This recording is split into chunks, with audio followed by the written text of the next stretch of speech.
Monaco Pizza presents STP. The Steve Dangle Podcast with your hosts, Steve Dangle and Adam Wilde. Gentlemen, Adam, this is the universe we live in. it is? Are you ready for the universe that we live in? I want to know the universe that we live in. We live in a universe Is it a teeny verse?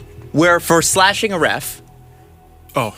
gently, but still slashing a ref, Oh. which is totally unacceptable, Antoine Vermette rightly gets 10 games. Rightly. I think that's Rightly. fair. It's like David Clarkson hopping over the boards to fight John Scott. Did he actually do anything? No. But it's clear as day in the rules. Mm-hmm. If you do that, you get 10 games. If you touch an official, guess what? 10 games. For spearing a man in the face with a composite stick, Yep. inches away from potentially ending his career and changing his life forever, Gus Nyquist gets 6 games. Atrocious. This is the universe that we live in. Atrocious. It's just you cannot depend on the NHL. You can't depend on the officials, the refs. You can't depend on people who have replay. You can't depend on anyone wearing a suit or a black and white striped shirt. You can't. You can't. It happens in front of them, they get it wrong. It happens on slow motion replay, they get it wrong. They cannot stop getting it wrong. It's the family business. It's what they do best. You know, some families, you know, they make cars, you know, they have insurance businesses, and it's been in the line, it's been in the family bloodlines for centuries. The NHL, no matter who's in charge, has a long-standing tradition of absolutely going out of their way to make the wrong call. 6 games. 6 games. Atrocious. Now, I'm using pretentious words to describe. Wow. I think perhaps what's most interesting about this is a comment one of our listeners on Twitter brought up to me. Okay. After we had our discussion last episode, you know, you said it would be 6 games, which, by the way, you nailed. You nailed it. Predictably abhorrent. Yes. But you said you'd be more comfortable with 15 games. A what? Abhorrent. He's been listening to too much Dan Carlin. 15 games. I dislike what the Department of Player Safety did. 15 games is what he got, right? 15? So 15 games would be what you would be comfortable with, right? What I'd be comfortable with, 10 would be slightly disappointing, but I could live with. 6 is just what I called, because what would be them going, yeah, we were stern. 6. And I think what's so interesting was this particular Twitter user, and I forgive me because you messaged me yesterday, and I've had some messages since then, and I can't find your tweets this morning. You suck, Adam. He said, "Listen, how would you judge this? Because our justice system judges it based not only on the action but what occurred in the situation. So had Gus Nyquist, you know, caused some sort of really bad injury, even if it's a cut across the face, his argument was, well, if that's the way they look at it, and he wasn't saying it's the right or the wrong way, it's just if that's the way they look at it, he might have got more games had there been more blood, say. Yeah, let's say Nyquist, this is a little gruesome, so sorry, but let's say he gets Spurgeon right in the eye. That eye's done. Blind. Almost Brian Berard. Yeah, blind in the... No, worse. Worse, because I think Berard still has... Partial vision. He came back. He did come back, and he had a bit of an NHL career after that. Let's say Spurgeon, blind in one eye, can't play hockey ever again. When's the next time Gus Nyquist plays? The answer should be never. But... Next season, probably. Next season, let's say November. Actually, no, because how many games would that be? That would be over 30 games. You think the NHL is going to give him more than they gave Bertuzzi? Or what did Bertuzzi get? I don't even know. I think they just suspended him. I don't think they gave him a game amount. But, like, if you look at McSorley, that was 25 games. Like, so what? Like, people keep going, well, this got that and that got that. I get precedence, but what are we doing? What are we doing? By the way, precedence is a great way of keeping you in the past. It's a great... sometimes it can give you order. Mm-hmm. I'm really unhappy in my marriage, yes, but precedence. Yes. So no divorce. Yeah. I mean, you've never been divorced before. So you can't surely that's the wrong choice. First time cheater. I mean, what are you going to give that person a divorce right out of the gate? Come on. The answer is yes. Yeah, no, yes. that's for a multiple offender. No, what are you talking? You know what? 6 days on the couch. Yeah. 6 days on the couch for... You cheated, but you felt guilty afterwards. Yeah. So, I mean, 7 days on the couch, we'll forget about it. Absolutely. What, you're going to stop being that guy's friend because he slapped you in the face? Now, did he actually injure you? If there was no injury on the play, you know what? 6 days you don't text him back. The point here is that it's the action, in my mind, that matters. The action matters. On purpose, clearly on purpose, intentional stabbing of another player in the face. Now, apparently the NHL sort of bought the idea that he was going to lift his stick over Spurgeon's head, bring it down, and cross-check him, and he did it really fast and caught him in the face. That's what the NHL... I meant to... You know what? But that's interesting.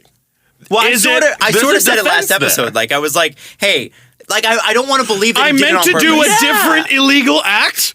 I meant to do a slightly less more illegal. illegal. You know what? I didn't mean to shoot him. I just wanted to punch him in the face. Look, I just wanted to rob the convenience store, but he got all lippy, so I had to shoot him too. Like, No, but that makes that's me raise my eyebrows because initially there's... Almost made Jared Spurgeon raise his too. That's disgusting. yeah, almost took them off. Yes. Because at first you think there's no defense here. It's just him trying to poke somebody in the eye. But when you hear that, there's like, okay, there's another side to it. That's a so good it's defense. Which is not, important to it's look not just murder. it's I didn't mean to kill him. It's attempted. He fell on the knife. Right. So He fell on my knife 10 times. there's a defense. Now, I did not grow up getting into scuffles with my siblings. That would have been a problem. But I got into lots of scuffles in school, horsing around. I wasn't a violent kid, just horsing around. And sometimes, you know, you'd be wrestling, you're trying to grab their shoulder, and what do? You punch them right in the fotch. Right in the facha. What do you tell the teacher? I didn't mean to, which weirdly doesn't cure the face that you just punched.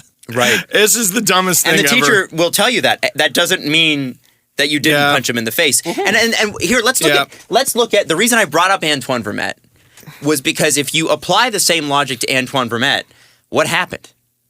If you're basing what happened to if the you're basing official? your judgment on the actual the repercussions of the situation, meaning what happened directly after the illegal slash happened, nothing. The ref was like, the linesman was like, what? And then well, called he a was penalty. so taken aback. If you think about it, they're similar in that for both Nyquist and Vermette, it was just momentary insanity. Yeah. Intentional, yes. Out of anger, yes. But I can almost guarantee a split second after each of them did that, they Regret. went, "Oh, why did I? Oh." Yeah. It's almost like you ever say something, you immediately go, "That was terrible." I think now pretty that much- I've heard it, that was bad. I It think sounded pretty- better in my head. If you're in a relationship, you've said that to your partner. You've said something to your partner. You went, "Ooh." And you went, there's no coming back from that. I'm gonna have to apologize profusely for that Dude, one. on every podcast, I'm like, I don't know. By the way, Bertuzzi got 13 games in the regular season. He was suspended just for the end of the regular Was that season. it? And 7 games in the playoffs that Vancouver played. Which, And as then- we know, equals 21 games in the regular season. Some goofy there's some sliding sort of- scale 2-1. pyramid scheme bullcrap. And then the next year was the lockout. So then he didn't play. Damn. And then when the season came back, he played. So they reinstated him in that period in between the lockout. Okay. So he only missed Ended a the total guy's of career. 20 games. So if we go by precedence, you end a career 20 games. 20 games. So here's my point. 13 regular, 7 playoff. How many? Who's Hold the on. biggest spurn in your side in your conference and their career? Have a 20-game vacation. Just do it. Why not? That's the precedent. Here's my point. Brad Marchand, he's pretty annoying. The Come NHL punished Antoine Vermette's action. Yes. The NHL reduced punishment on Gustav Nyquist based on the outcome.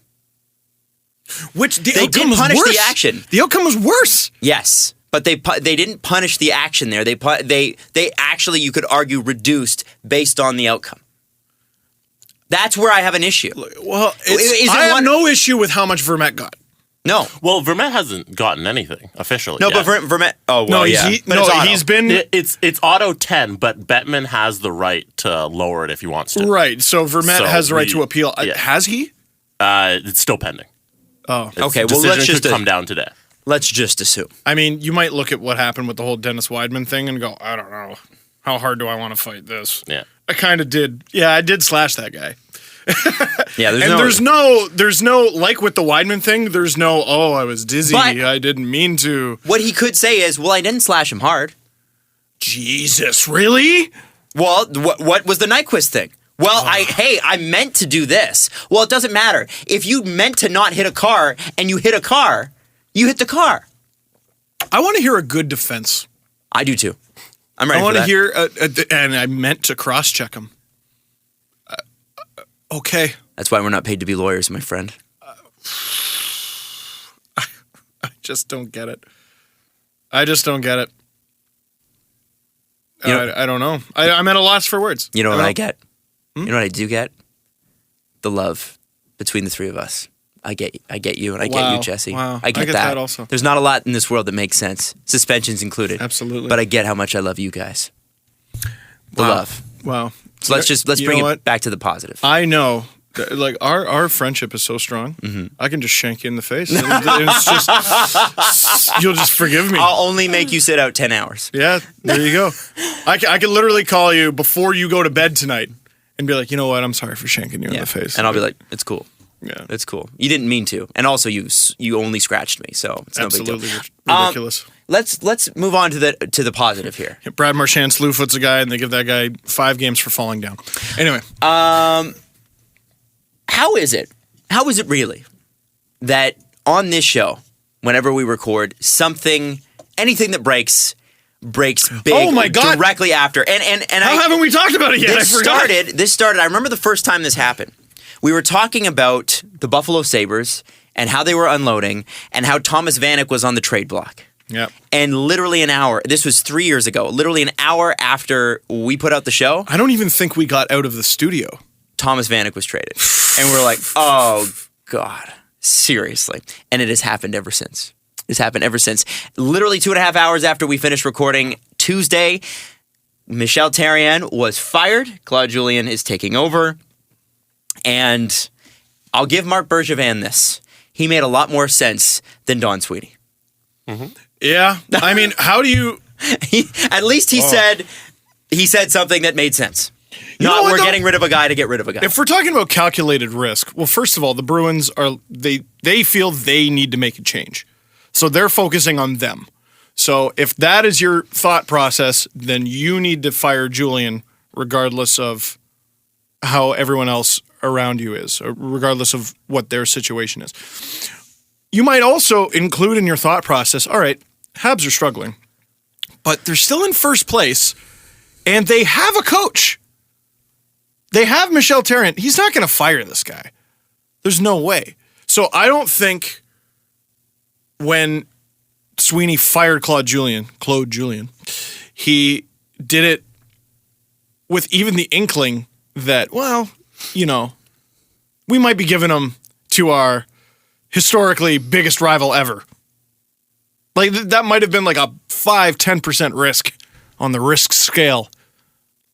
And now look. Well, look at you. The thing that doesn't make sense about that for me, and I think for a lot of Boston fans, was because Claude was really well loved. Yep. Beloved, you might even say. Beloved would be the word, actually. Why did Boston give anybody permission to speak to him?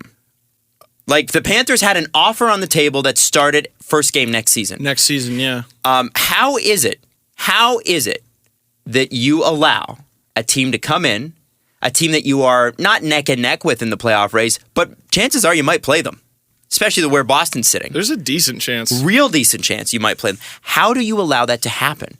In the interest of saving yourself, what, $1 million?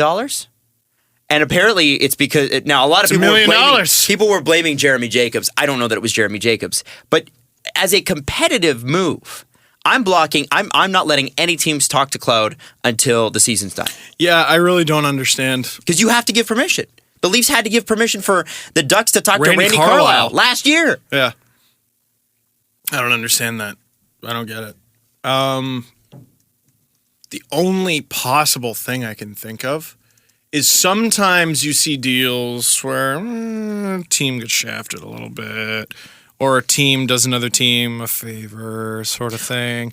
And no. And then later on, all right, it's time for you to do me a bit of a solid.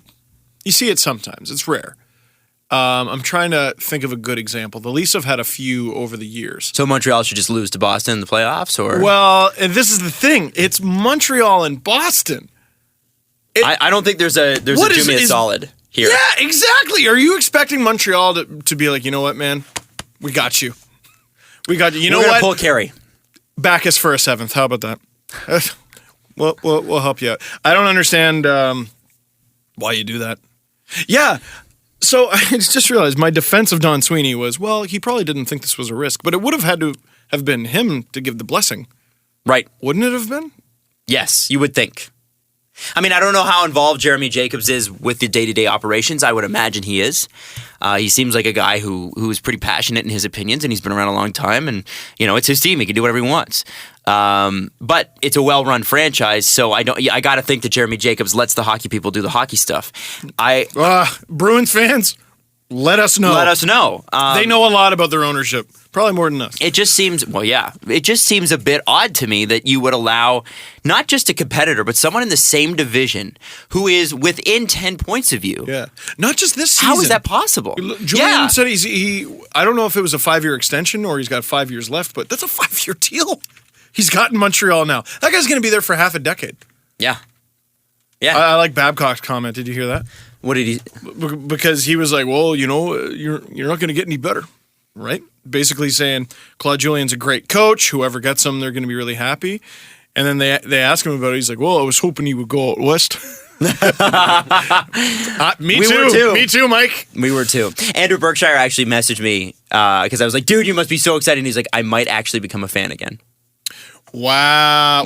Because he said on this very Terry show, I've not been a fan. 100%. Are you guys saying that Andrew's being a bit dramatic? Wow. I mean, that's what I heard. You know what? I not that we're not prone to the same thing. I mean, let's be honest. Oh, we're absolutely, man. The Leafs have made some moves over the years where I was like, am I actually going to cheer for this? Have you ever tried to cheer? Have you ever tried to convince yourself you're a fan of another team? I have. Have you? Yeah. I don't think I have. It's never worked. No? No. What did you try to convince yourself you were a fan of? Like, I'm a Red Wings fan, for example. Like, when I was a kid, Red Wings were like my second team. They were like neck and neck. Because they were great. With the lead. Well, they were great. They were so much fun to watch. They won year in, year out. When I was 9, 10 years old, a very impressionable age, the Leafs stopped making the playoffs for a couple of years. And the Red Wings, I think, won in each of those seasons. Plus, Chris Draper came and visited my grade 2 class. Right. Well, that does it, doesn't it? I had a Red Wings hat. I got Red Wings face paint at a little fair that we did. But if the Leafs played the Red Wings, I wanted the Leafs to win. Of course. There were times, you cheer for them to tank, whatever. But you're still, if you're cheering for your team to tank, you're still cheering for their eventual success. Mm-hmm. I mean, Berkshire's always been a Habs fan. I've always had a soft spot for Calgary and for Tampa. Calgary was the first NHL game I ever saw. I've lived there. My grandfather took me. It was a big deal. Tampa, I've said a million times on this show how great it is to watch a game down there. But there will never... in Calgary, I would say it on the radio, if... I said I am a Flames fan here until the Leafs come to town. I will be a Flames fan locally, but I am a Leafs fan. And there's a West-East thing there. I have such a complicated relationship with the Flyers. And that's from childhood. I hated the Philadelphia Flyers as a kid. Hated them. But now they're really fun to follow. Mm-hmm. In terms of, just talking about any team with Giroux and Voracek and Simmons on it. Oh, and so fun. Well, and just they're always surrounded by... some sort of controversy. Yeah. And then the fan base is outrageous, and they always have really fun playoff series. They are great. It's a cartoony sort of, not cartoony in a bad way, cartoony in a interesting way. Yeah, and a lot of good writing comes out of Philly, a lot of good hockey writing, but I still kind of hate them because freaking stupid Keith Primo. Yep. Absolutely. Still kind of hate him. The Boston Herald wrote this about the Bruins granting Julian permission to talk to Canadians. They said, the Bruins granted Canadians permission to recruit Julian, who had this season and next remaining on his contract. It's probably an acknowledgement of all Julian did for this organization, including, of course, winning the 2011 Stanley Cup, and an unwillingness to stand in his way of getting back to work, even if it was with their most bitter rivals. Is that fair? Well, let me ask this question then. If we find out before this podcast begins, Julian has 2 offers on the table, one from Florida, one from Montreal. Boston is denying permission to both those teams. Do we carve the Bruins for that? If Julian comes to you, comes to the owner of the Boston Bruins as man to man and says, I want to go to Montreal, and he says, no, I'm going to stop you from advancing your career. You don't do that to a person that you've worked with for so long. Plus, he's already coached there before. Yeah. Didn't they steal him from there once upon a time? They did. Yeah. So do you do that to a person? Listen, it is no question the honorable thing to do. However, what I say to Claude Julien, my bad. Mm-hmm. Andrew gave me the gears for that. It's Claude. I heard that too, yeah. What I say to him at that point is we are in the middle of a playoff race with that team. I'm sorry, but competitively, we cannot let you do that. And here's the thing. I mean, I have clauses in my deal, and I can't get too specific about that. But if I wanted to walk across the street, as it were, to a divisional rival, I couldn't. Oh, almost all contracts in any type of business have that. They would never let me do that. You can't just leave us, and you can't just be. You can't leave us high and dry. Coke and go work for Pepsi. Yeah. Right so away. the Bruins did the honorable thing. Why are we shouldn't slight them for that. You know what? You might have changed my mind there. That doesn't change my mind at all. Hey, someone did something really nice. Let's be rude to them. Cool. That'll be great when the Bruins lose to the Canadians in the playoffs. I can't wait till they play. And I can't wait till they get smoked. And I can't wait till it's Is that not the best story of the playoffs? Oh my God, yeah. Absolutely. Who's not watching that series? Guys, we were honorable about it. Okay, so that's great consolation. Your relationship with Julian as a person means more than winning a hockey game. Tell that to your millions of fans. That's okay. I don't know. That's okay. If it's me, I make him sit to the rest of the season. Who are you beholden to? Your relationship with someone as a person, as a human being, or fans of the hockey team? Your fans. You're beholden to your fans. Okay. They are your clients. You are beholden to your fans at all times. People lose that. People lose control. People lose sight of that. But just like we are working for our listeners, they are working for their fans. I wouldn't put the listeners over you two. That's awful. Well, that's a terrible thing. But it's different. We're the owners here. We don't have anybody under us. and tell me if there wasn't a podcast neck and neck with us that you would allow employee to just walk across the street. I don't think you would. If that's what they wanted to do. Dude, go ahead. Which one of you are leaving us for merit? Nobody's leaving. No, but it had to be somebody that worked underneath us because we're the ownership group in this situation, right? So it's different. Now, you could also say Claude Julien gave those fans a really good time for a long time. Mm-hmm. Oh, I don't think the fans begrudge them, but I think it's like, come on, guys. Like, you just told us that you're getting rid of him because you need a reset and you want to be more competitive. Now you've given a competitive advantage to the team that's already number one in my division. Did you? Because maybe you could say, coaching change mid-season. This kind of throws off that everything has made a coaching in Montreal. change this season has a winning record.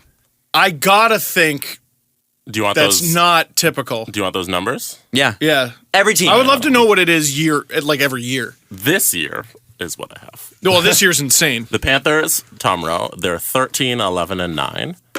The Islanders are 8, 3, and 2. The Blues are 6 and 1, and the Bruins are 3 and 0. Can you back up? 13, 11, and 9? Yes. Wow. Panthers have our problem. Woo! How much do the Well, Panthers extra points. hate the shootout and overtime? Wow.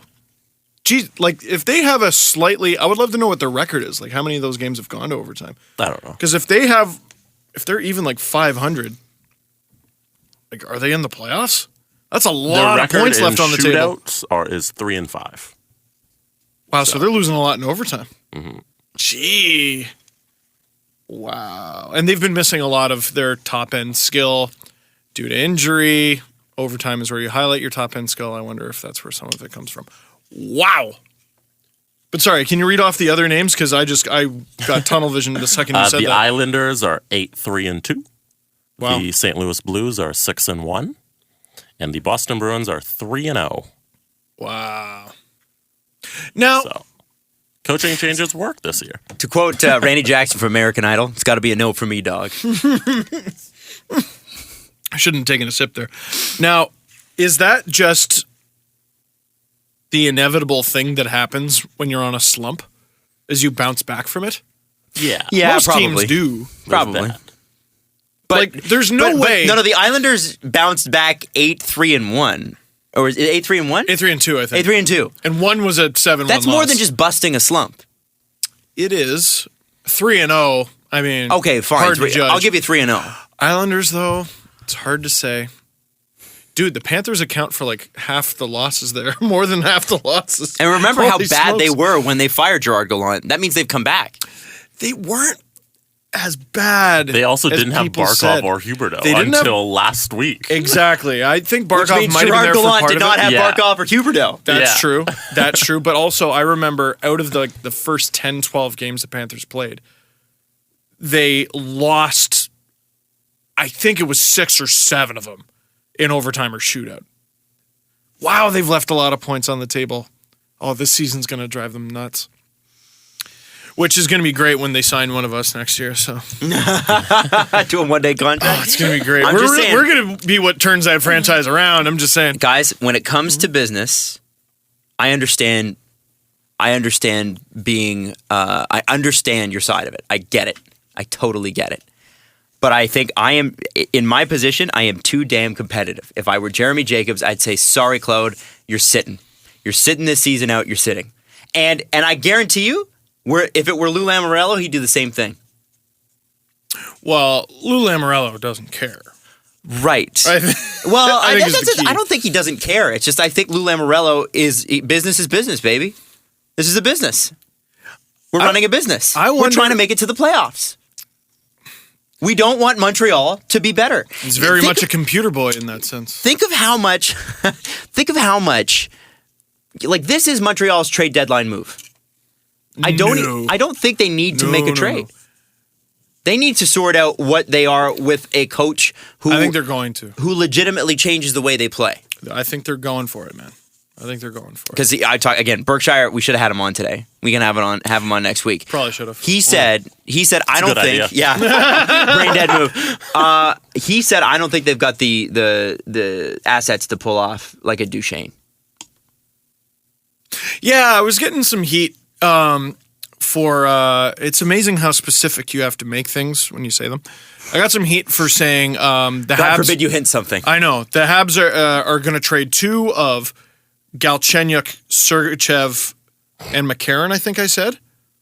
I don't know. I thought you included a pick in there somewhere. Well, no, I didn't. Was the thing. Oh. So, in order, and the asterisk there was in order to pull off those moves, you're looking at getting rid of at least 2 of Galchenyuk, Sergachev, and McCarron. But like, not included in there is some picks. unmentioned picks. Yeah. Potential. Maybe you give away a pair of seconds. Maybe you give away a first. Maybe you give away 2 firsts. I don't know. I'm not Mark Bergevin. We've seen him make crazier moves. Anyway, I just think the Habs look a hell of a lot stronger with a guy like Claude Julien behind the bench. I really do. And know. people, I What heard, if they don't? I heard. Well, man, what if they don't? You're right. Doug McLean yesterday said during the Leafs game that he didn't see how Claude Julien would come in and change the system all that much. What a strange position Montreal is in, where they could continue their slump all the way to the trade deadline and still be in first. Yep. What a strange position to go into the playoffs. You cannot. You did so well to start that you actually can't be knocked out. We saw this years ago. I want to say 2008, 9, something like that. When they maybe not. They had Mike Komisarek on their team. I remember. Montreal? Yes, and they were so good to start the season and so bad heading into the playoffs, but they were so good that they couldn't be knocked It out of a offset the playoff bad. spot. And in the first round, 4-game sweep, easy, like not even a punch thrown out of the playoffs.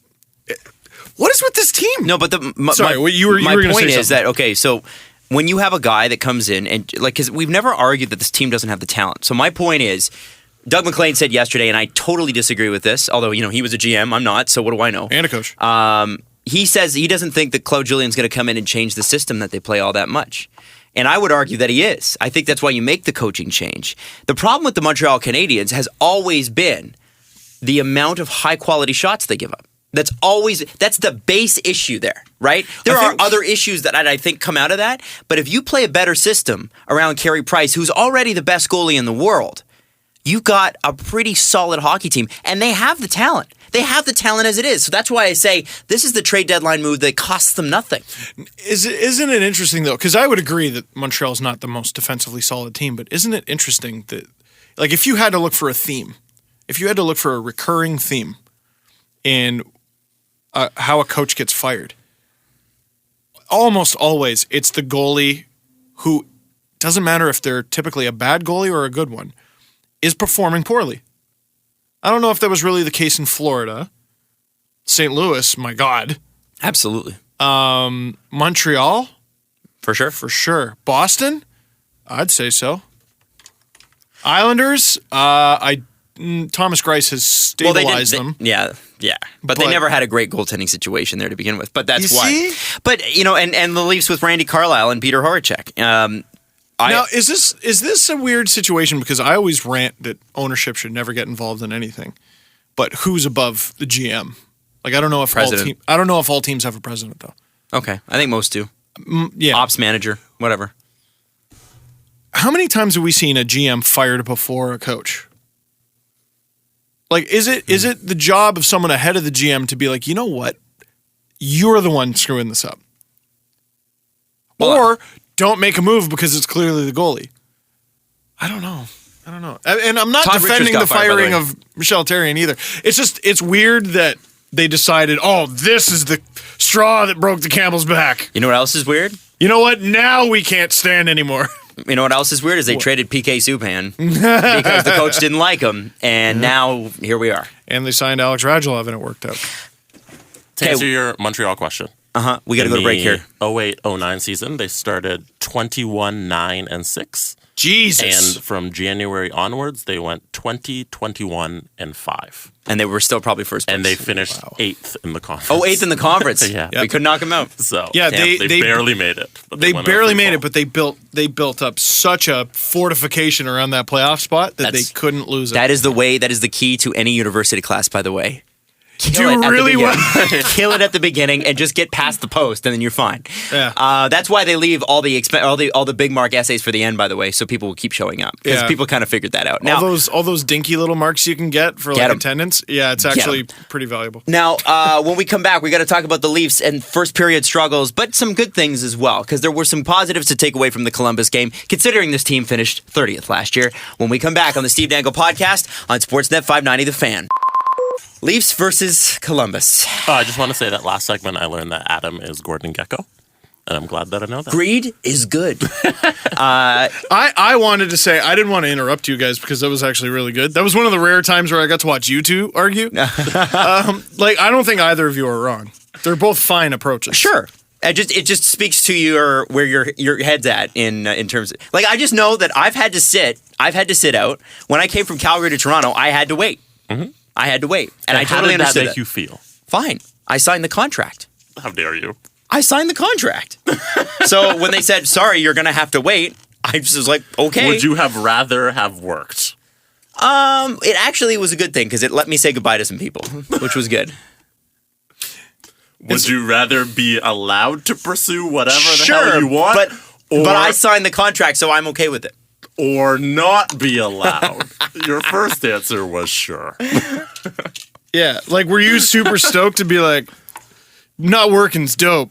Like, but that's the thing, is they made me keep working. That's the difference, is that, like, when I resigned, and I didn't get fired, I resigned, they were like, well, you have I think it was a 9-month clause or something, and they're like, "You're going to have to keep working until we find a replacement." So we don't know when you're coming. I think it was. I remember that. I resigned at the end of, I think it was November, and I think the latest I could have come back was July.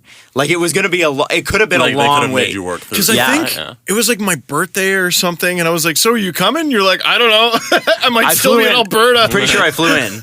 And no, because your birthday's... No, my birthday's in March. I flew in for someone else's birthday. It was something, yeah. Anyway, I don't remember what it was. It was a... You're like, I don't know where I'm going to be living at that point. Yeah. And the thing was, they want to make a change as quickly as possible, too, because they want to get going on whatever they... and what was interesting... They don't want to have someone who resigned in that spot. Well, what was interesting about that particular position, and it kind of relates to what we were talking about, is the guy that they picked up was a guy that had parted ways with Rogers, the company I'm with, a few months before, but was still on a retainer on his. So Astral, which was a company at the time that's since been bought by Bell, Astral said, we'll release Adam if you release this guy. Wow. And they did. You guys were... So I got back for March. Rob Scuderi for Trevor Daly. Like you both retained salary, and somehow it made sense? Yeah. It made sense for both. It works, Jesse. It was a business transaction. And you have to look at it like that. I was listening to our Grammy segment last show, and I'm like, did I really work in Richard Zednick and Olli Jokinen into that conversation? What's wrong with that? It had nothing to do Here's with... the thing. Here's the problem, I find, most times. With sports shows, they're too much about sports. I think you need to fuse a little pop culture in there, right? I think I don't mind that at all. I don't mind that at all. Sometimes we get a little bit liberal with that and talk about Pokemon for half an hour. But I mean, but no one person is just totally sports driven. You gotta. I mean, you've probably heard Iggy Azalea's music from time to time. Yeah. So if we make a joke about that, what's wrong with that? We should talk about La La Land. That movie. 2 out of the 3 of us have seen it. Wait, really? It's pretty good. Am I the only one who hasn't seen La La Land? Yeah, it's pretty good. It's pretty good. Pretty good. I don't know if it's an Oscar winner. It's nominated. Both of your voices went up.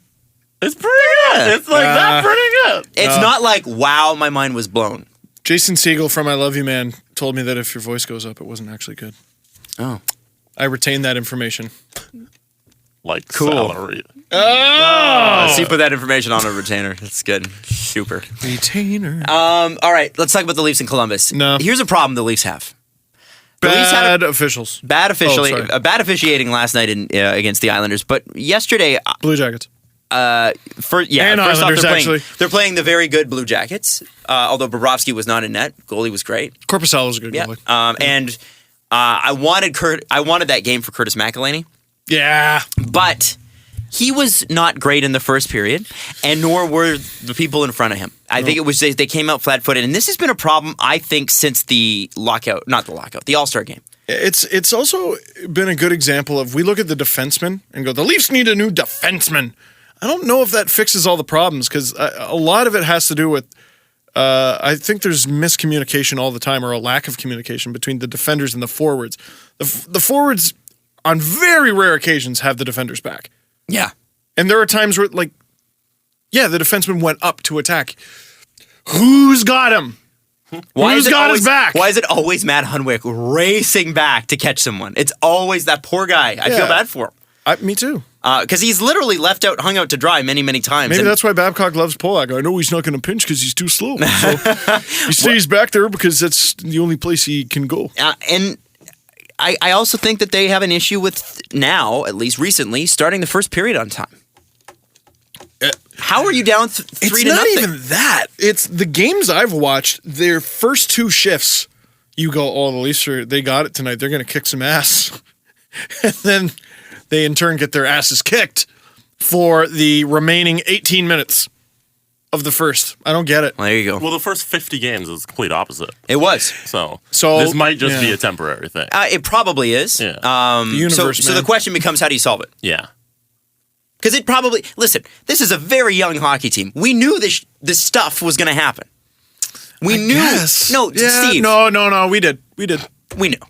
We said it at the beginning of the year. I think what gets a little frustrating, I think with other teams you see a lot of line changes, game in and game out. One thing Babcock has done that has frustrated me, but I can't say it's the wrong decision, is he's left these lines together pretty much uncontested all season. The Matthews line, occasionally you swap. I think it's usually Brown for Nylander. Yeah. But Marner, Bozak, JVR, almost all season. But Kadri, it's Komarov, Nylander. And again, Brown, Nylander swap. Been the same line all season. Martin, whoever the fourth line center is due to injury, and one of Soshnikov or Levo, almost always Sosh. He's basically left them together. You would think after all this time, though, because they've been together, there'd be more awareness. The defense pairs have been the same basically from game 20 on. So why are all these lapses still happening? It's a good question. I is think, that enough games in the NHL? I think it's partially a young team. I think it's just a young team. Yeah. But also, but beyond that, they're intelligent players. And these young players that we have are above average young players. Mm-hmm. So that doesn't excuse it.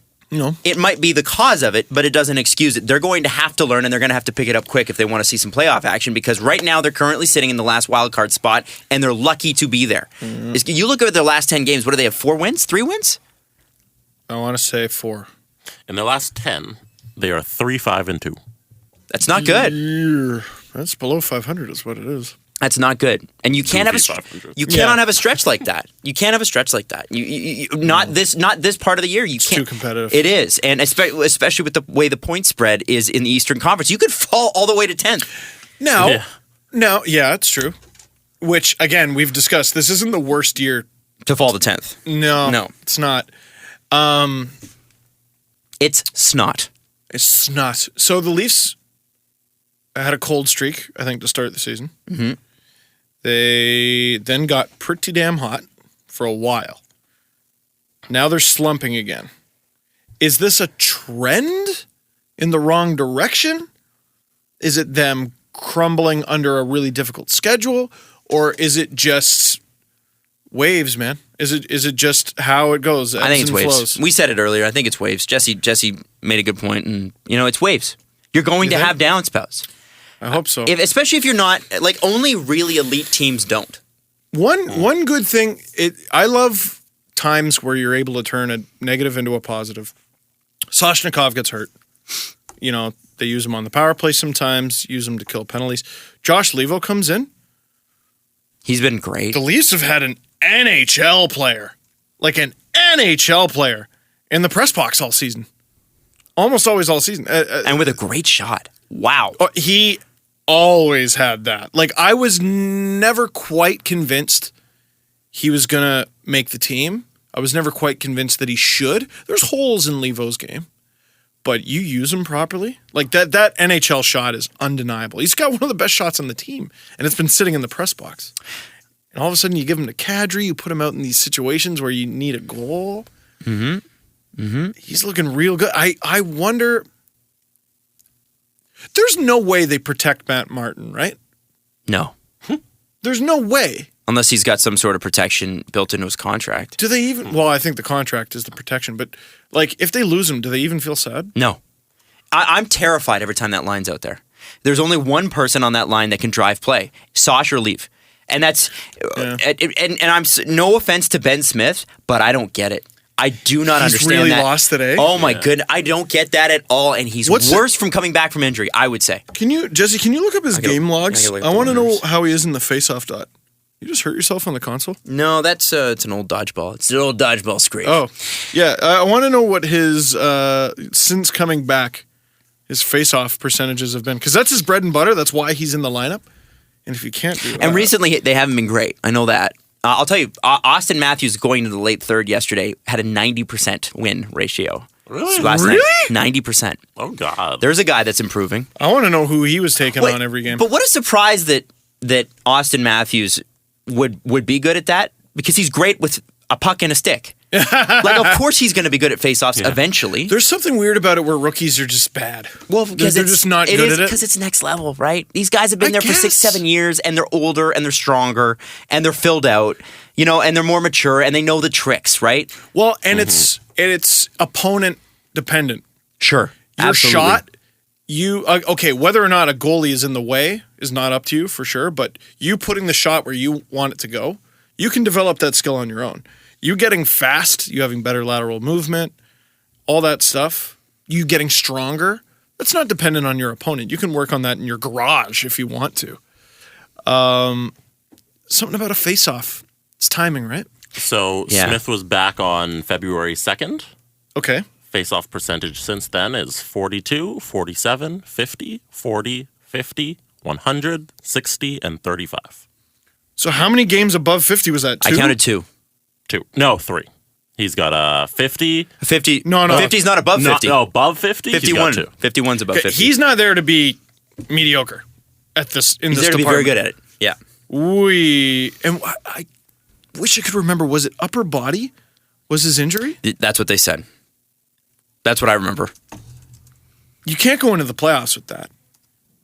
I think they might. Now, is this just a bad stretch? It might be. I also think that this year they're like, we're going to go as far as we go. Yeah, no, but what I'm trying to say is you got other options. Do you? Can you look at, and this is so stupid that we're looking at something this minor, but can you look at how Byron Frais performed? Face-offs? Yeah, this year and last. I don't remember how many games he got in this year, and Freddie Gauthier. Okay. Because either might be a better option. I'd like to make an argument. Okay. You've got Tyler Bozak. You've got Nas, whose face-offs are getting better. They're not great. They're better. Developing, but they're better than they've ever been. And then Austin Matthews, who you believe because he's We'll figure it out. He's great hand-eye, and last night was a bit of a we don't expect him to be 90% every game, but very, very good. Totally. And we do expect that of Austin Matthews eventually, and he expects that of himself, that he's going to be a great face-off man. I would argue that driving play, no matter what line you're on, is more important than face-off wins. I would love to see, okay, pie in the sky would never happen. Levo on the left. I think Byron Frais down the middle. I agree. And then Sosh on the right, or switch Levo and Sosh, does not matter. That's not going to happen. That is a line that takes play to their opponent. Not just crashing behind the net. Almost every hit Matt Martin lays, the puck's gone. It's long gone. He's not separating anyone from the puck. And even when the puck goes by him, he's not getting it. It's gone. That's long gone. What is more realistic is Martin on the left still.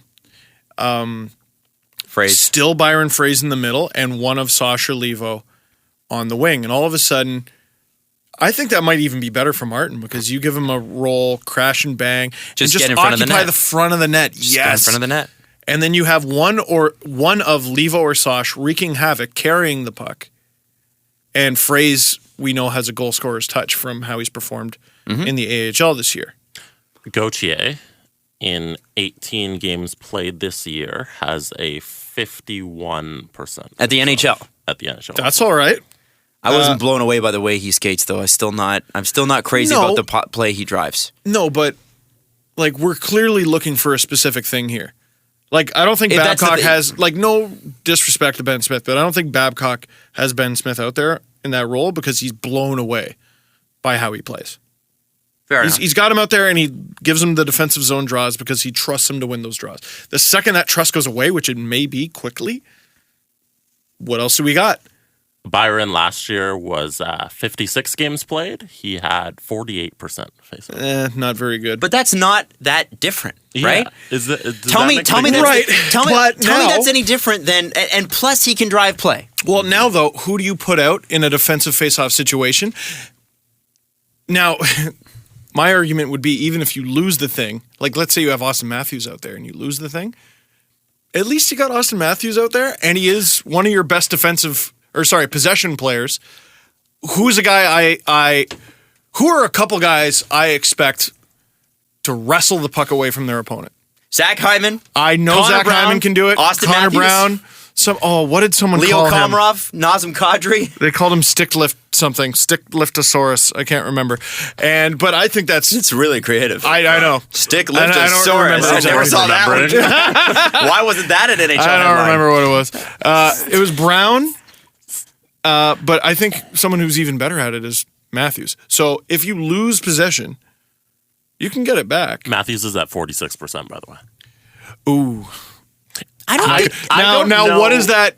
I would That's love to know all the game year. log. Yeah, That's I would all love to know year. how it progressed. Yeah, But anyway. how much is the percentage difference in terms of NHL players and faceoff percentage? Does 3% make a big difference? It's a little bit, yeah. I think over the It's course of a long season, it does. Sure. does? Okay. Yeah. It's Over a little bit like, But if Ben Smith is winning 30% of the faceoffs in a game, and or is getting in the 40s every single game when his only job on the Leafs is to win defensive zone faceoffs, that's the problem. It's rough. not that Austin Matthews. I think they know that with Austin Matthews. Okay, he's not going to win every faceoff right away.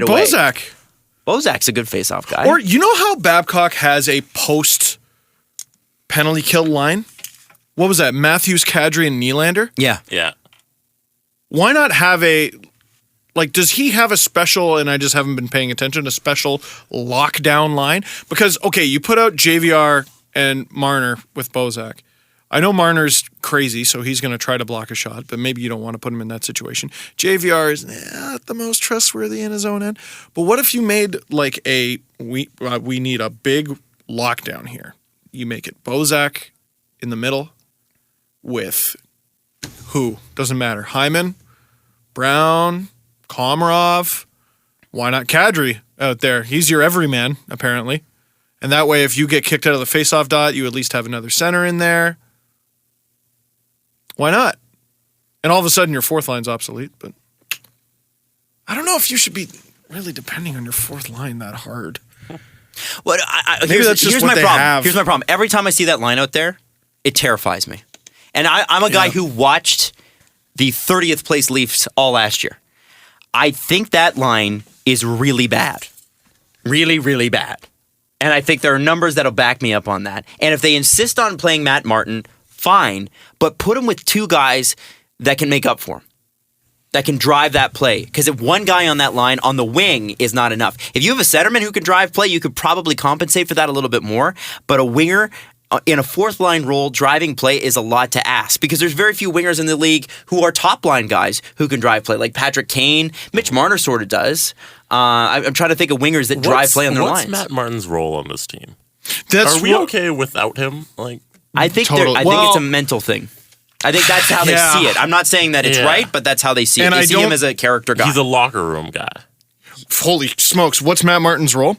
Okay, so, man, hockeyreference.com. Really Okay, we got to wrap it up here quick, so please get to it. His defensive zone starts percentage. The highest percentage of times he started in the defensive zone before this season. It looks like it was last season on the Islanders, 58.8% of the time. That's a lot. This year under Mike Babcock in 56 games, 66.5% of the time. So he's expecting that line to be a defensive shut him down line. But I That's don't not. see it, man. I don't see it. He's not separating folks from the puck. He's not even really tying guys up. He can't catch them.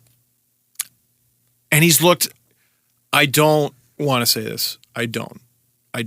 But I have been even less confident in him since the McQuaid fight. Maybe that's just the way it goes.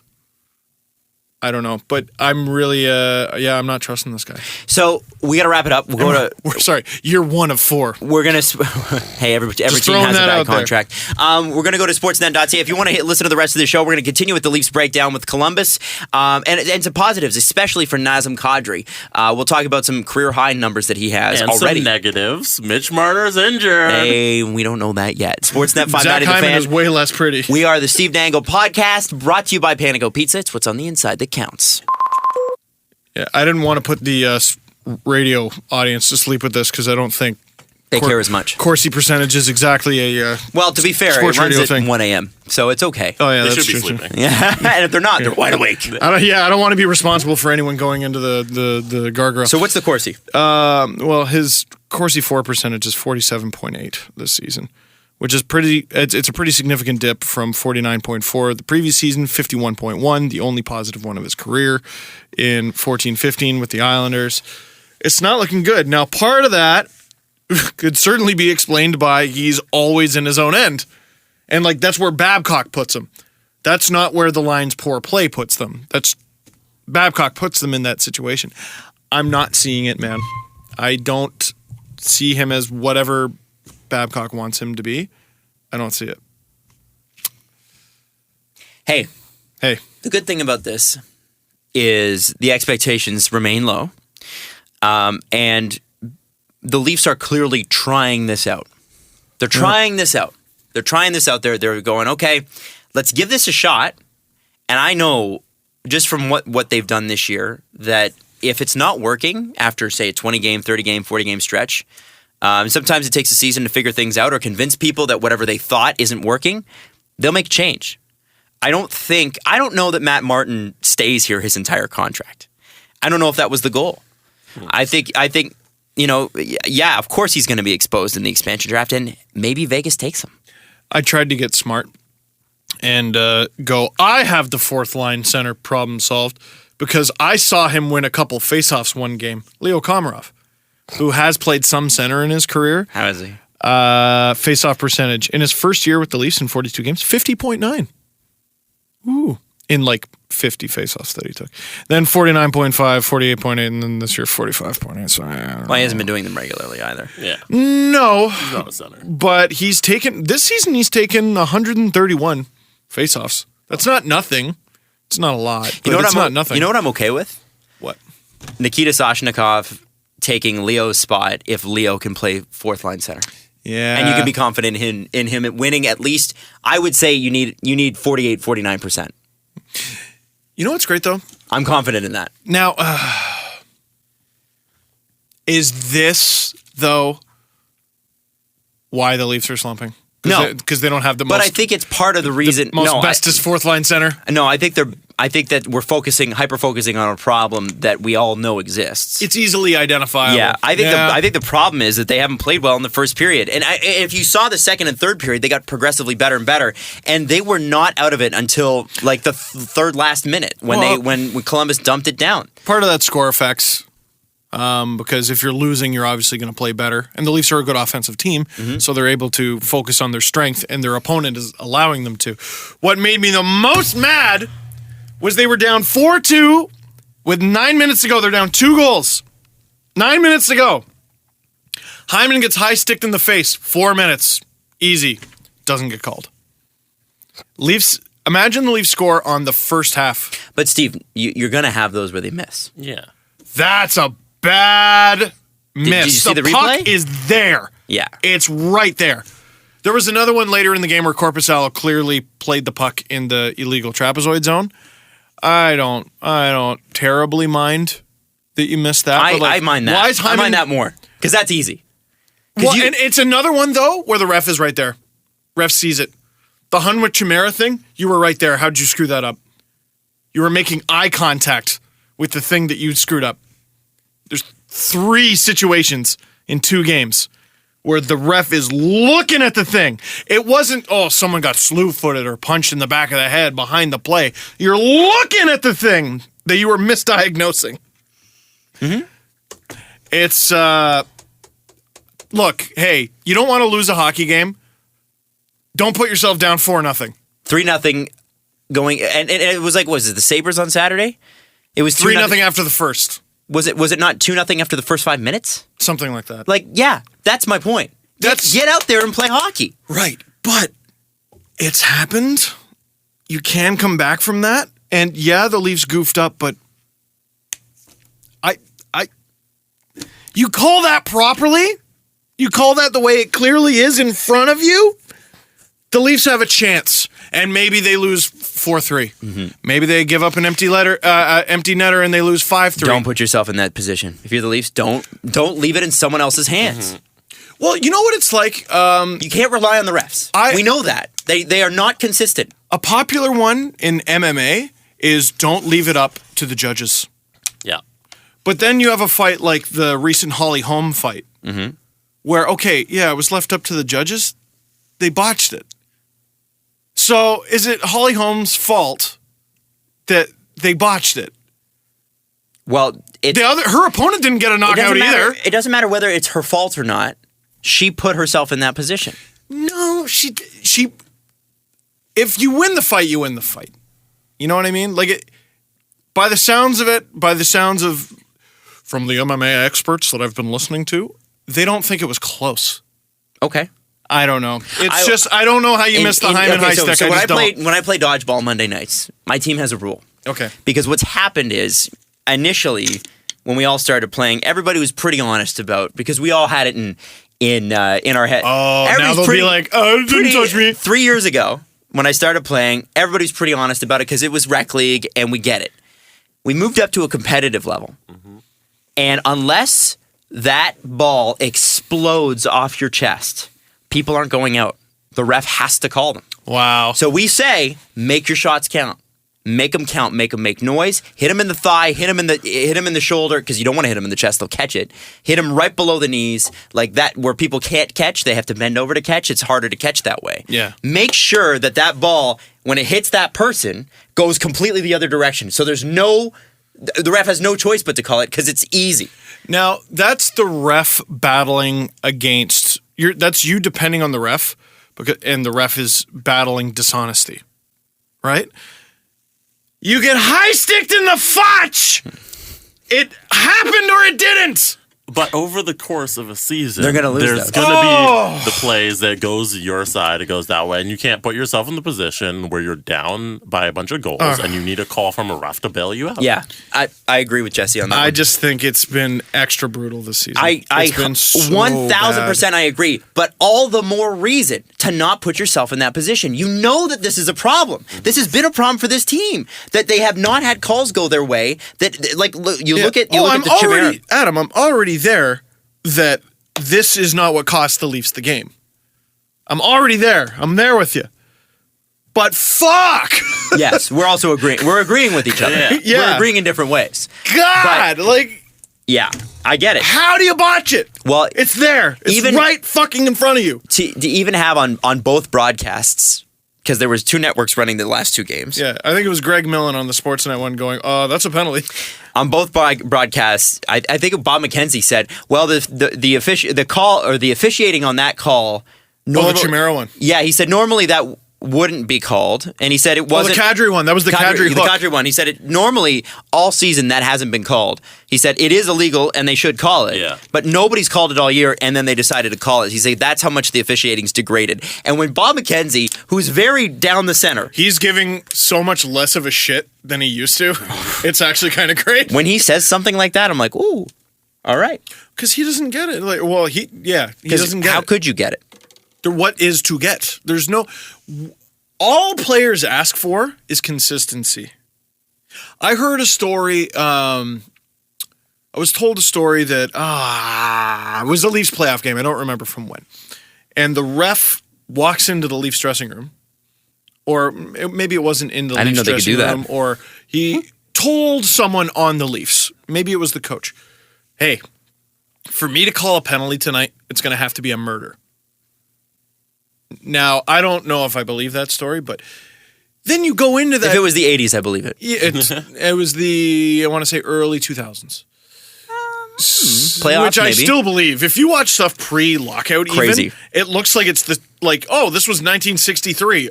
2002. Had no idea. So if you head into the game going, it's going to take a murder for me to call a penalty, and then you're Kadri and you got a tiny little hook in the hands, and they call that, you're screaming at the ref Yeah. because he told you it was going to take a murder for you to make a call. Likewise, if the ref goes, I'm going to call everything, and then that little Kadri thing happens, I mean, that would fall under the calling everything umbrella, but then you don't call it? I'm just call the thing you said you were going to call. That's all players want, is they want consistency.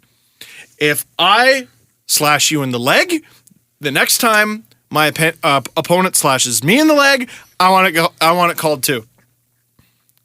If they get away with something, I want to get away with something. So often you will see one team do something and it doesn't get called. The other team goes, well, I can obviously do it because the ref didn't call it, and then they do it and that gets called. Or you'll see a pity penalty, like we missed the last one, guys, so we're going to call this one. You see that a lot. You know what? I'm not afraid to say the Leafs have benefited from those quite a few For times sure. this season, where they've gotten shafted on a call. It happened very often early in the game. They get shafted on a call, and then you see them get it back, and you just go, oh, okay, sure, yeah, I'll take it. And I don't complain about those ones as much because it's benefiting the Leafs. But I am acknowledging it, that there is another example of the refs just, there's no consistency, and they're lost out there. They look really lost. Let me ask you this. What? I have seen, and we saw another one last night, an inordinate amount of bench minors this year. I've noticed it a lot since Babcock has come on board. I wonder if that was a thing in Detroit. Or I wonder if it's a young team thing or a cohesion thing, because there has. I think it was Jeffler that tweeted out yesterday. The same 9 months ago, the last time they played Columbus or something like that, the last Columbus game in Columbus, four people have stuck around in that 9 month span. 4 people that started in the game 9 months ago were playing last night. On either team? On the Leafs. Oh, okay, I believe that. On either team, no. I was like, well, no. You're what? That would have been a stat. But even so, that's a lot of players. Yeah. Mm-hmm. I mean, that Morgan Riley, William Nylander, and I think it was like Zach Hyman, and who knows? You know what I mean? Like that's crazy. It is crazy. Now, so you're saying it's not the players? Well, I think it's the players maybe getting used to whatever it is, the type of line changing that they're doing. Like, because the thing is, I have heard complaints from Red Wings fans though that he does change lines in a certain way, and it screws some people up. I would like to know if there's a way that you can track how many bench minors each team has. I'm sure there is, but it seemed like there's a lot. It seems like there's been a lot this year. I noticed. I want to say it was Mississauga versus Owen Sound. It was at an OHL game years ago. And it just threw me off so much. It was the only thing I could pay attention to. I stopped following the puck. Mississauga, or whoever was playing, was changing one player at a time. Owen Sound, 5 players into and over the bench at the exact same moment, every single shift. And I'm like, how don't they get called for too many men every shift? Because for a fraction of a second, there's 10 people on the ice. Yeah. And all you have to do if you're the opponent is shoot the puck at that bench. What? Yeah. Well, I don't know why teams don't do that more. Maybe they're worried that it'll backfire on them one day. Like in basketball, you throw it off a guy and it goes off, goes out of bounds on them. I saw that a few times in the Raptors game I was at yesterday. Do it. It's a hilarious strategy.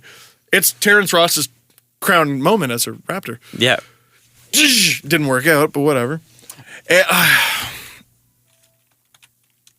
I'm just so frustrated. Well, don't be, because there's some good stuff to talk about. There is. Kadri is 55 games now, I believe, into the season. Correct me on that, Jesse, if you can. 56, Maybe I want to say. 56 games into the season. I don't think he's missed one. Last night, he got his 22nd and 23rd goal.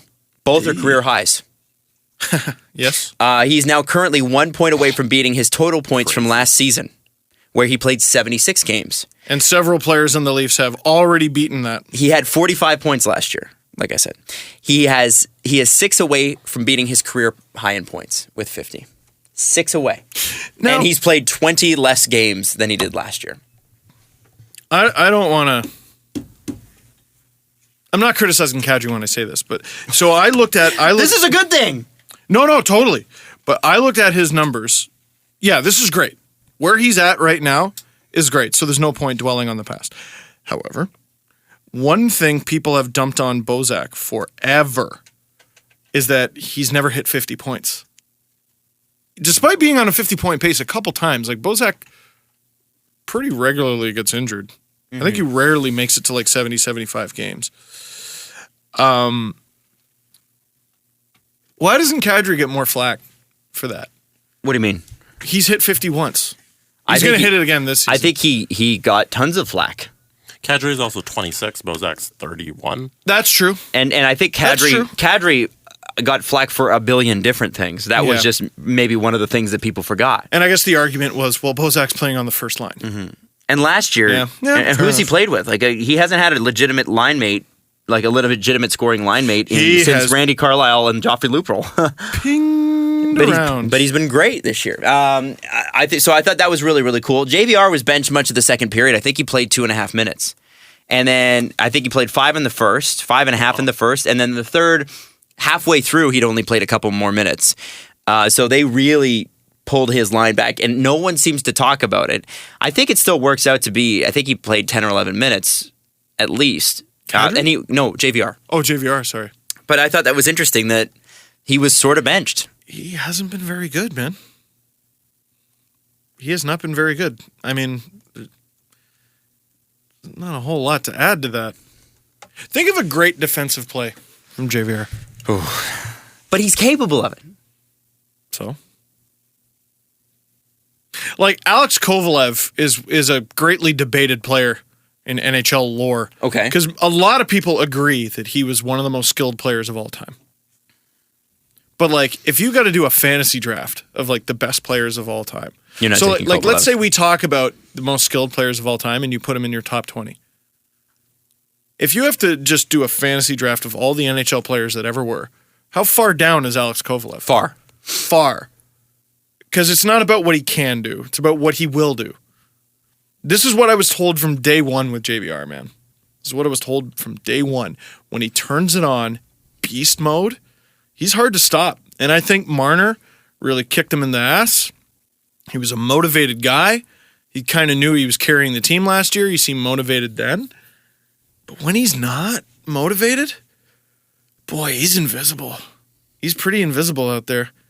Because if he's not scoring, what's he doing at the other end? It's usually not much. And the Bozak JVR Kessel line always had more goals scored against than for. Here, you want to do this, Jesse? No, go ahead. Jesse, Did you hear that? Hello, did you hear that? I did. No, No, you here, didn't. Jesse, you do it. I don't think you did. Because I don't know what you just looked up. Sorry, I was trying to pay attention to two things at once. It didn't Maybe- work out. Okay. This coffee wore off. I'm So sorry. the Bozak Kessel JVR line always had more goals against than for. Even though Yeah, they were despite having a ton of goals for. Interesting. Kessel was lazy. Yeah, it's Kessel's fault. Yeah. He's the Stanley Cup champion. Yeah. Jesse, on what do the you have? third line, but I you- just had JVR's shift chart here. Okay. He's So on how the many ice how many for- minutes did he actually end up playing? He played a total of 12 minutes. that's getting benched pretty hard. He was on the ice for 5 shifts in the second, and one of them was a 5-second shift. So basically 4 shifts in the second period. On the ice for 3 penalties and 1 goal. Did he get hurt?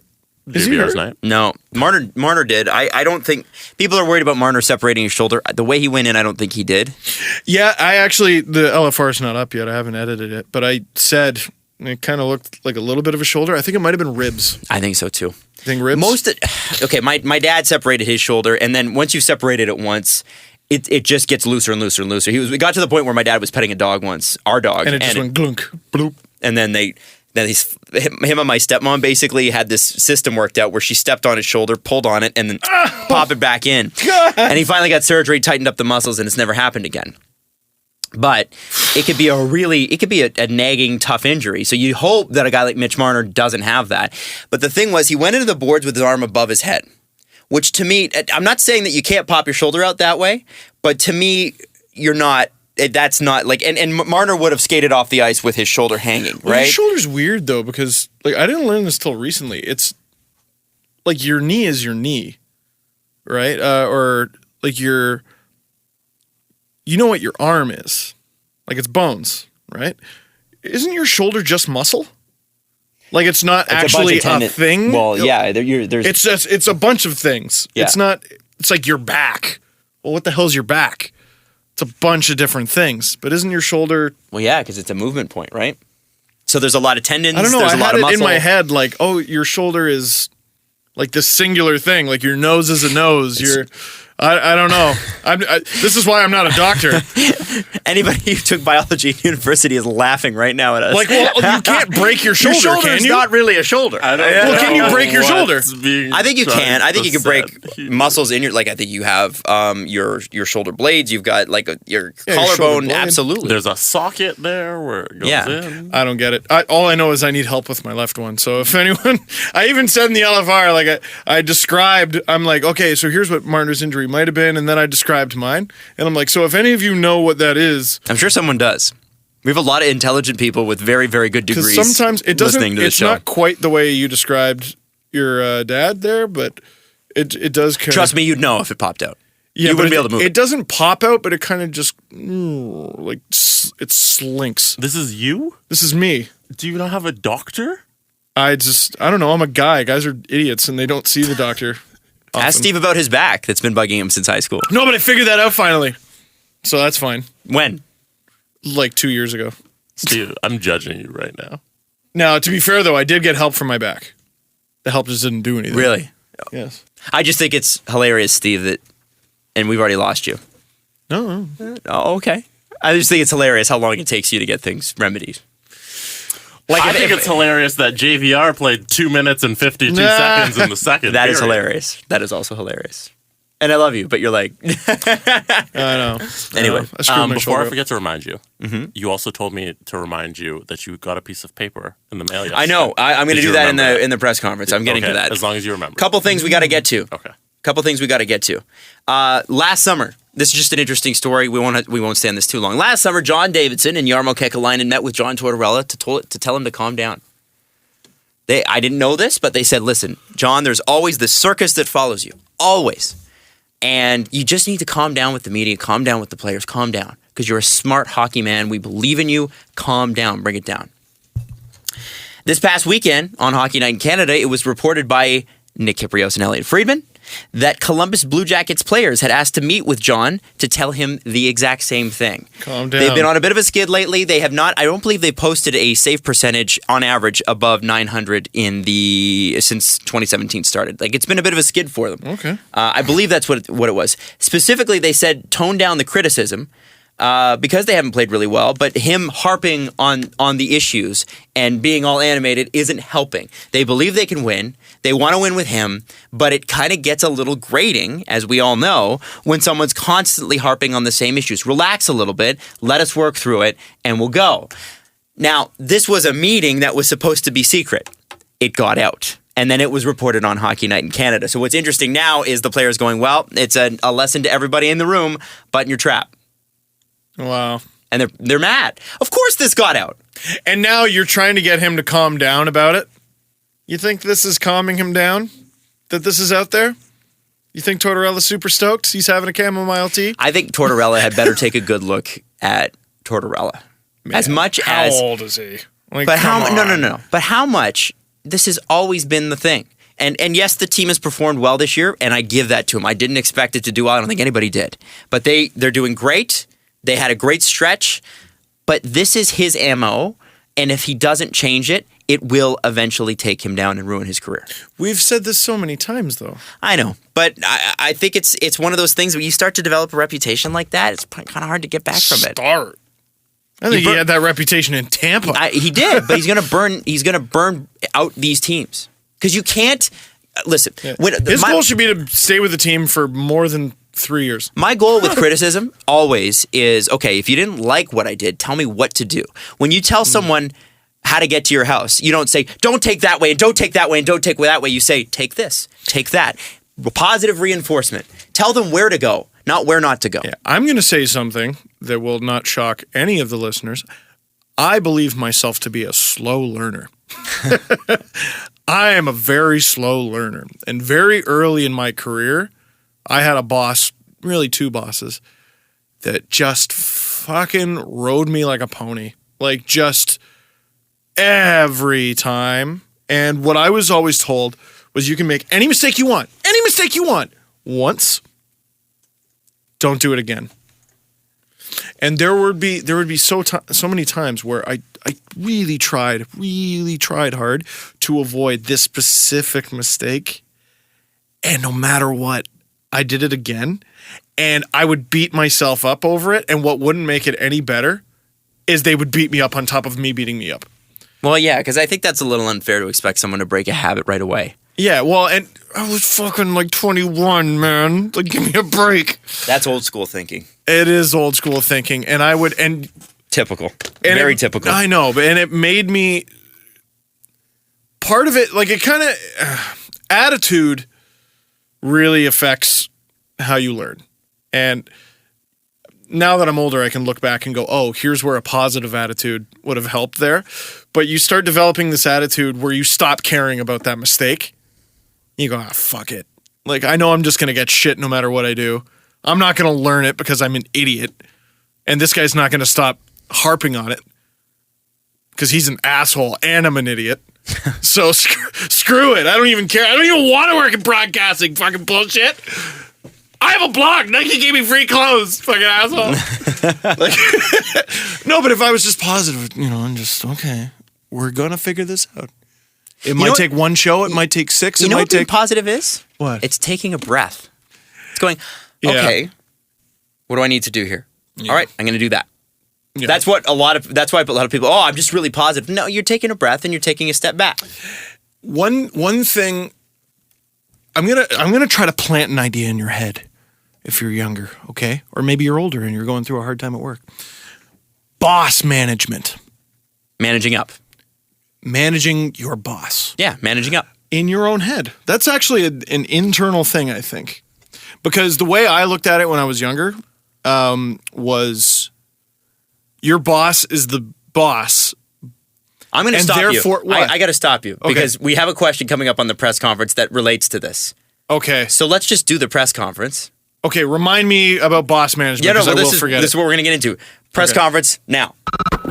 Steve, continue what you were saying because Jesse wants to ask a question. Oh, that's right.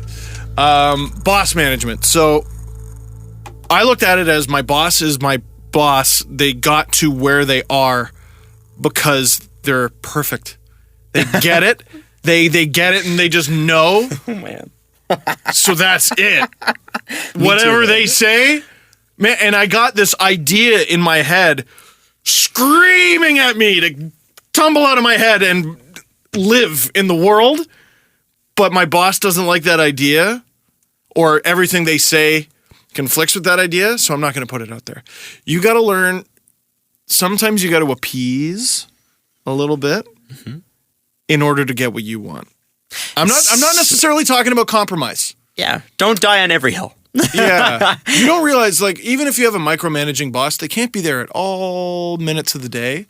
And sometimes you just got to go, yeah, okay. Let something calm down. And you work on your thing on the side there. Make sure you get your job done. Boss management. It's I'll just put that little term in your head. Well, it's again, the term is managing up. That's how. Is it? Yes. Yes. I still prefer boss management. Okay. Well, managing your manager, right? Yes. So, on that particular subject, Jesse, what is the question that we are about to be asked that Jesse actually warned us about beforehand because he wanted us to have something prepared? I told you yesterday to prepare your worst career advice that you've ever received. Go. Who is that from? Myself. Oh. No, I forget what I was reading. I was listening to something. Someone was like, they described their worst career advice. Everyone's always talking about, hey, I got this great advice, and they were talking about their worst advice. Anyways, I forget where I was reading it. I was reading an article. Managing up might be a better term than boss management because I am thinking about one person in particular, and I did like this person. I still do. Working with them was fun at times and challenging at times. This person at this company spoke to me a certain way. And one thing I've battled for a long time, and I'm still battling, but it's not as hard because I'm 28 now. I'm almost 29. Man, I got a lot of opportunities really young. And the problem I was finding, like, how old would you assume most managers are in an office? Usually in their 40s. Somewhere in their 40s or 50s. Early 50s, mid to late 40s. What do a lot of people in their mid to late 40s and early 50s have? Things? Kids my age. Oh. Kid at the time. So they would talk to me like I was their fucking kid. There was one guy who I think for 3 or 4 months, might have even been longer, I thought was one of my bosses. And I asked someone about that. I go, they told me this really bad advice, which we'll get to. And I was like, I don't agree with that at all. And the guy stopped me. And he was another, like, he'd been working there a long time.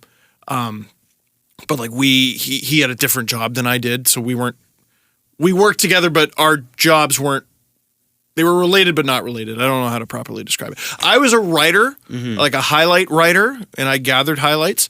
This person was the editor. So you give them all the footage and they put it together. Super unionized, totally different department. Anyway, we had to work together, but unrelated. And he just goes, wait, who do you think's your boss? And I go, this guy. I said his name. We'll call him Tim. It's not his name. You think Tim's your boss? I go, yeah. He goes, Tim's got seniority over you, but you guys have the same job. So not only was this guy not my boss, we were equals. He had seniority over me, but he was my equal. And I was just like, what the fuck? And this guy would regularly do shit to me that I'm like, oh my God, he does this to his kids at home. Mm-hmm. He does this to his kids who are like 4 or 5 years younger than me, tops, at home. I'm the high school student who gives him attitude in his own house. Yep. And that's... So what was the advice he gave you? Well, it was bad advice. So I've referenced this one game so many times on this show. Fucking Philly and Pittsburgh. It was in the first round. And I think Philly won 8-4. And Crosby fought Giroux. Letang got into a fight. Malkin got into a fight. It was a ridiculous game. The highlight packs were supposed to be between 60 and 90 seconds, sometimes pushing 2 minutes. This one was over 3. And I didn't even feel bad, and I included fights. And the editor I was working with that day, he just wanted to get home to his wife and kids. He thought he was going to get to leave early. I made this pack way too long, so he got mad at me.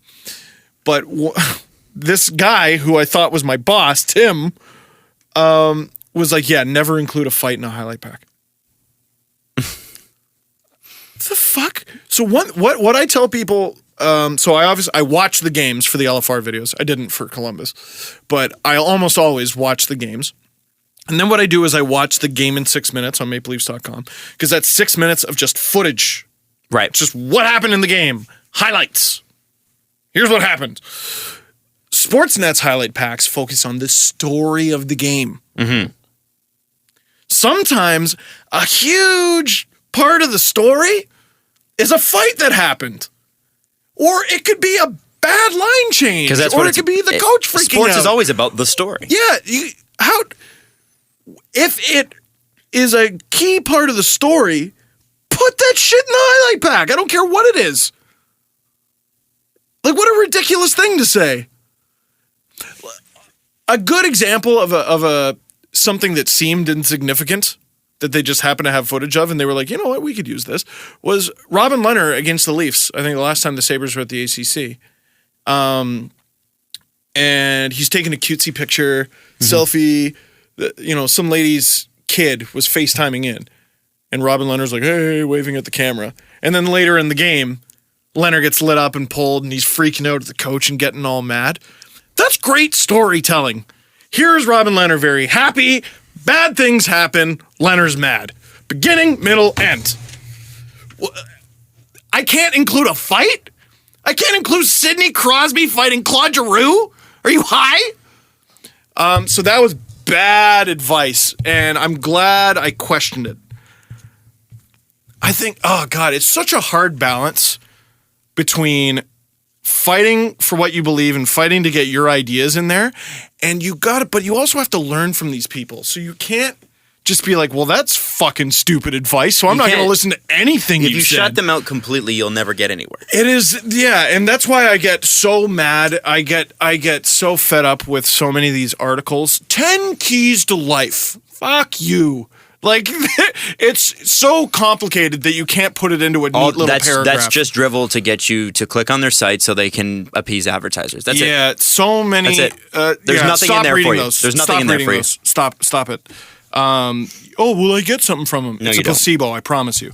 It's garbage. Yeah, so that was bad advice. I'm trying to think. Maybe one of you guys can jump in. Well, for me, because I did really try to think of it. There were times where things that made me tune people out, but I wouldn't say it was necessarily bad advice. Like, there were a few things that changed over time. One was I had a former boss in 2009 called Twitter a fad, a passing fad. Yeah. But I can't shit on him because I agreed. Oh, I thought it was dumb. I hated Twitter at first. Somebody I worked with who's now doing quite well and has owned this, and he's a friend, said Facebook was a passing fad when I was in Halifax. He's like, he didn't understand that me adding listeners on Facebook and connecting with them was actually a big deal. I thought Google Plus was going to overthrow Facebook. Yeah, a lot of people did. I was like, you watch. What was another one? Also always keep your YouTube videos to 2 minutes or under. which That's there was a bullshit. time that makes sense to some degree. It's easier for something to go viral if it's shorter. You know what I got? But people don't go to. It's not about viral content anymore. It's about good shit. And if you can package good shit in 2 minutes, good for you. But I think a lot of good shit on YouTube nowadays is 10 minutes and up. Yep. Yep. I remember I had more followers than the radio station I went to on Twitter. More followers. And they tried to tell me how to run my Twitter account, which was follow everyone back. And I said, but I'll look like a bot. And they're like, what's that? I know. And so I said, I'm not going to do that.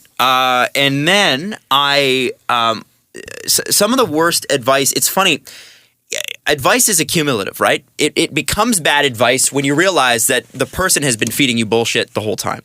I've had some really great managers. You just put into words what I was trying to say earlier. I've had a lot of great managers, and I've had one that was mediocre, but a very good person. One that was horrendous and a bad person, and one that was horrendous and I think was a good person in the end. I have liked some more than others, but each one of them I'm able to look at and go, well, I learned something from them. Right. So I had one that and I will never say the person's name, but I'll tell you it was in Barrie. I got one in particular. I would be like, you were a really hard boss. And they'd be like, yeah, I know. Sorry. That's all right. It's all right. No, I had one in Barrie who because I was 19, he resented the fact that my mother was in broadcasting, and he resented that I had already worked at one of the number one stations in Canada as an intern. He thought that everything was handed to me, which was not the case. And which was why you were in fucking Barrie. Yeah, had it been handed to me, I would have been in Toronto. If you had everything handed to you, would you have chosen to be handed Barrie? This was with all due respect to Barrie, it was fucking far from where we lived. Sorry. Yeah, and I was getting $11 an hour. And this guy, time and time again, I found his advice terrible. So one of the worst pieces of advice I ever got for radio was from him. He said, I'm doing a top 40 show, right? So it's supposed to be fun and energetic and exciting and short. And he said, I'm not hearing any time checks. And I said, time checks? And he said, yeah. He said, as far as I'm concerned, if you're not telling people the time, I could just have you in there recording and save a lot of money. Adam, where do you think... He said, what do you bring live on the air that I couldn't have you record other than the time? This was the same guy who later on in that conversation said, so what do you want to do? And I said, I want to be in a major market. And he said, major market being like Toronto, Vancouver, Montreal, something like that, Calgary, Edmonton. And he said, well, not everybody makes it. And I made it within 14 months of him saying that. I made it to Toronto, number one. And I'm really proud of that. This guy's a jackass. But yeah, so and by the way, to this day, still a jackass. Got fired for being a jackass. And I am... Did you take any Schadenfreude? What's that? Schadenfreude? What's that? Schadenfreude, it's a German word. It is taking pleasure in the despair or something. No. Not despair. Taking pleasure in the displeasure of others. I take no pleasure from his displeasure. I actually feel bad for everybody that has to work with him. But what I do take pleasure in is knowing I was right at 19 and he was in his 40s. And he made me feel bad. I remember one day he came in, he's like, you want to really... Saturday morning, because it was a small station, so sometimes the program directors have to get on the air and cover. He's on the air at the other station, the light listening station that day, and he says, I got a really great break for you this morning. It's a really great piece of content. I was like, okay, what is it? 19, I'll take anything. What do you want? He's like, well, this week, they're changing up the garbage schedule. So you make sure that you get on the air once an hour and you tell them that the garbage schedule is not going to be Monday this week. It's going to be Tuesday. So you want to get into broadcasting. Okay, fuck, if you get into... You know what? Adam, I'm failing to see why that's not a great thing to mention because you're on local radio. Quickly, worst advice, Jesse. Because we got to get to this and then we got to go. Wasn't for me. So there's this fucking asshole named Adam. All right, so here we go because we're getting kicked out of the studio by people that haven't booked it. Not that I'm a little upset about that. This is a letter from February 8th. Hey, guys. So I was at the Marlies game last night. They doubled the Utica Comics 4-2, and Clune had the empty netter. Woo! And something caught my eye, and I thought to myself, hey, who needs more free stuff? Obvious answer was, of course, Steve. Insert applause here. Don't worry, guys. It's not a set of shirts with the number 69 on my back or nameplates that read names that I'm not going to repeat here, though that had crossed my mind. Much has been made of a certain former Vancouver Canuck, Toronto Maple Leaf, Toronto Marley player that the Leafs picked up for free off waivers on the podcast in Vancouver media and the LFR 10 videos. And I Jerry thought, Volk. what about a corner for the Maple Leafs or Marlies who have massively unfulfilled potential that Steve happens to like, whose careers who've effectively been murdered by the Maple Leafs for a little no fault of their own. With that in mind, I included this item that caught my eye, and I couldn't resist picking it up and passing it on. Yes, it is that awesome. Enjoy from Aaron Meathead Freeland. Are you ready, Steve? Hey, all right. And we've met him before. He's been Yes, in we have. every Marley game. It's a Frank Corrado nameplate for the locker. That's so dope. Sick. Here, show the camera. Show the camera. Wow. Yo, this costs $25. Oh, says game worn equipment on it. So Yeah, that's like from his locker. It's from his locker. Pretty cool. That's so cool. So I wanted to get to that before the show ended. Yeah. We have to go. Throw that in your room, damn it. Man, I think this has to go on the Leaf wall. I think it does. Look at that. Pretty cool, right? Pretty cool. Beer they used. That is it for us this week. We will see you Tuesday next week. Enjoy your weekend, and if you're in Ontario, enjoy your Family Day long weekend. Much deserved long weekend for all of us here. If you're not enjoying a long weekend, well, sorry. Sorry. And now we're getting out of the studio. We're leaving the studio. Is that great? It's How do you feel I'm about super that, jacked about it, especially because they've been hanging outside of it, looking in the whole time, and distracting me. And there's other studios they could be in right now, but hey. Go Leafs! Follow the guys on Twitter at Steve_Dangle, at Adam WYLDE, and at Jesse Blake. The Steve Dangle Podcast. Brought to you by Panago Pizza. Order at panago.com and stuff your face with deliciousness.